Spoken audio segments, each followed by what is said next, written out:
নমস্কার বন্ধুরা, সূচকের নিয়মাবলীতে আমরা এই সূত্রগুলো পড়েছিলাম, কিন্তু কখনোই আমরা ভালো করে জানার চেষ্টা করিনি যে এখানে এক্সটা কী ধরনের সংখ্যা বটে বা এন যেটা আছে সেটা কী ধরনের সংখ্যা আছে। তো আজকে আমরা ভালো করে জিনিসটা বুঝবো।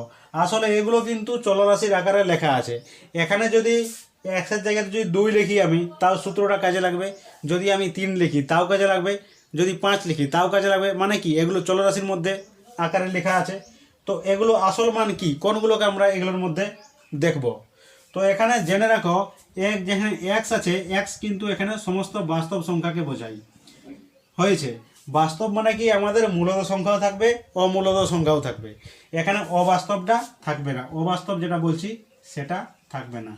অবাস্তব বলতে রুটের ভেতরে -1 এরকম আকারে বা আই, সেটা কিন্তু এখানে আমাদের থাকবে না। এরপরে যেটা এম এবং এন বলছি, সেটা হয়ে যাচ্ছে আমাদের পূর্ণ সংখ্যা।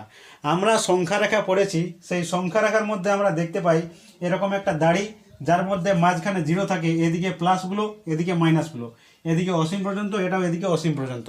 তো এখানে যে গোটা সংখ্যাগুলো, পূর্ণ যে সংখ্যাগুলো আছে, এইগুলো হয়ে যাচ্ছে আমাদের পূর্ণ সংখ্যা, যেগুলোকে আমরা এম কিংবা এন আকারে প্রকাশ করি। এখন প্রশ্ন হলো, এই সূচকের যে নিয়মগুলো শুধুমাত্র মূলদ সংখ্যার ক্ষেত্রেই, এখানে যদি এগুলো পূর্ণ সংখ্যা বাদে অন্য কিছু হয় তাহলে কিছু হবে না? সেগুলো হবে, কিন্তু তার জন্য একটা আলাদা নিয়ম বলে দিয়েছে।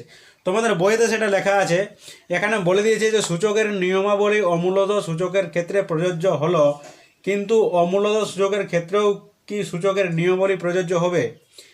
বলেছে যে এই যে বাস্তব সংখ্যাগুলো, অর্থাৎ অমূলদ সূচক ও বাস্তব সংখ্যা, কী ধরনের বাস্তব সংখ্যা তা আমরা উঁচু শ্রেণীতে শিখব, কিন্তু আমরা ধরে নেব এই ধরনের বাস্তব সংখ্যারাও সূচকের নিয়মাবলী মেনে চলবে, যেখানে তারা সংজ্ঞায়ু থাকবে।